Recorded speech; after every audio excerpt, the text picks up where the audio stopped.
اس دنیا میں کوئی ایسی جگہ نہیں جو خانہ کعبہ کی طرح مقدس اور مرکزی حیثیت رکھتی ہو۔ یہ مقام سعودی عرب میں وادی حجاز میں واقع ہے۔ روزانہ ہزاروں افراد 24 گھنٹے خانہ کعبہ کا طواف کرتے ہیں۔ خانہ کعبہ کی مقدس تصاویر لاکھوں گھروں کی زینت ہیں اور کروڑوں مسلمان اس مقام کو اپنا قبلہ تسلیم کرتے ہوئے اس کی جانب رخ کر کے 5 وقت کی نماز ادا کرتے ہیں۔ خانہ کعبہ مکعب یعنی کیوب کی شکل میں تعمیر ہونے کے ساتھ ساتھ تاریخ کے آئینہ میں ایک انتہائی خاص مقام کا حامل بھی ہے۔ یہاں ہم خانہ کعبہ کے متعلق چند ایسے حقائق پیش کریں گے جن سے بہت کم لوگ واقف ہیں۔ نمبر 1، خانہ کعبہ کئی مرتبہ تعمیر ہو چکا ہے۔ دوستو، خانہ کعبہ جس طرح آج ہمیں نظر آتا ہے یہ ویسا نہیں ہے جو حضرت ابراہیم علیہ السلام اور حضرت اسماعیل علیہ السلام کے دور میں تعمیر ہوا تھا۔ وقت کے ساتھ پیش آنے والی قدرتی آفات اور حادثات کی وجہ سے اس کو دوبارہ تعمیر کرنے کی ضرورت پڑتی رہی ہے۔ بے شک ہم سب جانتے ہیں کہ خانہ کعبہ کی دوبارہ تعمیر کا ایک بہت بڑا حصہ نبی کریم صلی اللہ علیہ وآلہ وسلم کی زندگی میں نبوت ملنے سے قبل ممکن ہو چکا تھا۔ یہ وہ وقت تھا جب نبی کریم صلی اللہ علیہ وآلہ وسلم نے ایک بڑی خون ریزی کو اپنی دور اندیشی سے روکا تھا۔ ایک بڑے کپڑے میں حجر اسود کو رکھ کر ہر قبیلے کے سردار سے اٹھوایا تھا۔ اس کے بعد آنے والے وقت میں کئی مرتبہ خانہ کعبہ کی تعمیر ہوتی رہی ہے۔ آخر میں خانہ کعبہ کی تفصیل سے آرائش 1996 میں ہوئی تھی، جس کے نتیجے میں بہت سارے پتھروں کو ہٹا دیا گیا تھا اور بنیاد کو مضبوط کر کے نئی چھت ڈالی گئی تھی۔ یہ اب تک کی آخری بڑی تعمیر ہے اور اب خانہ کعبہ کی عمارت کو پہلے سے کہیں زیادہ محفوظ تصور کیا جاتا ہے۔ نمبر 2، خانہ کعبہ کے 2 دروازے اور ایک کھڑکی ہوا کرتی تھی۔ دوستو، دوبارہ تعمیر کیے جانے سے قبل خانہ کعبہ کا ایک دروازہ اندر داخل ہونے کے لیے اور ایک باہر جانے کے لیے استعمال ہوتا تھا۔ ایک زمانہ تک خانہ کعبہ میں ایک کھڑکی ہوا کرتی تھی۔ خانہ کعبہ کی جو شکل آج موجود ہے اس میں صرف دروازہ موجود ہے، لیکن کھڑکی اب ختم ہو چکی ہے۔ نمبر 3، خانہ کعبہ کے مختلف رنگ۔ ہم لوگوں نے خانہ کعبہ کو ہمیشہ کالے رنگ کی کسوہ اور سونے کے دھاگوں میں دیکھنے کی ایسی عادت ہو چکی ہے کہ ہم اس کو کسی اور رنگ میں تصور بھی نہیں کر سکتے۔ یہ روایت عباسد، جن کی گھر کا رنگ کالا تھا، کے دور سے چلی آ رہی ہے، لیکن اس سے قبل خانہ کعبہ مختلف رنگ کے غلاف سے ڈھکا رہتا تھا۔ ان رنگوں میں ہرا، لال اور سفید رنگ شامل ہیں۔ نمبر 4، خانہ کعبہ کی چابیاں ایک خاندان کی تحویل میں ہیں۔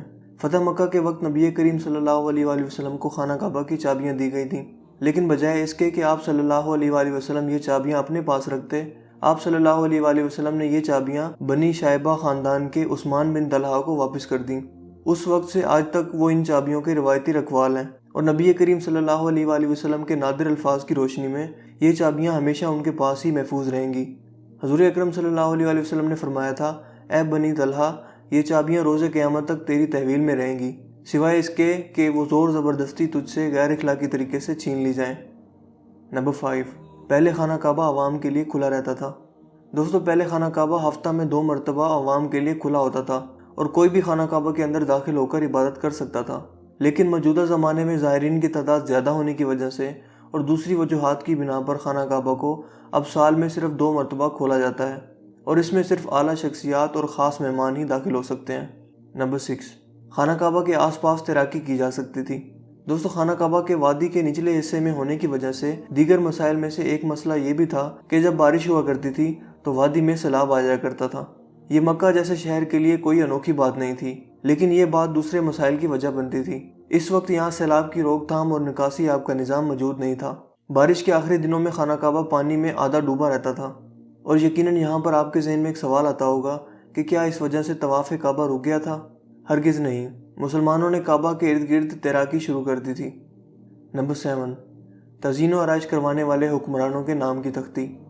کئی سال تک بہت لوگ اندازہ لگاتے رہے کہ خانہ کعبہ اندر سے کیسا نظر آتا ہے۔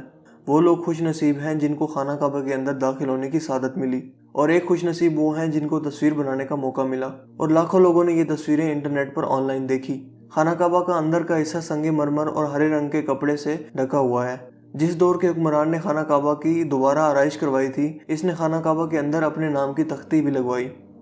نمبر 8، خانہ کعبہ کی تعداد 2 ہے۔ دوستو، خانہ کعبہ کے بالکل اوپر جنت میں ایک اور خانہ کعبہ موجود ہے۔ اس کا ذکر قرآن پاک میں بھی آتا ہے، اور نبی پاک صلی اللہ علیہ وآلہ وسلم نے بھی اس بات کی نشاندہی کی ہے۔ اللہ کے نبی صلی اللہ علیہ وآلہ وسلم نے معراج کا واقعہ سناتے ہوئے فرمایا، جب مجھے بیت المعمور دکھایا گیا تو میں نے حضرت جبرائیل علیہ السلام سے پوچھا۔ انہوں نے جواب دیا کہ یہ بیت المعمور ہے، جہاں 70,000 فرشتے روزانہ اللہ کی عبادت کرتے ہیں، اور جب وہ یہاں سے جاتے ہیں تو واپس نہیں آتے، مطلب ہمیشہ نیا دستہ آتا ہے۔ نمبر 9، حجر اسود۔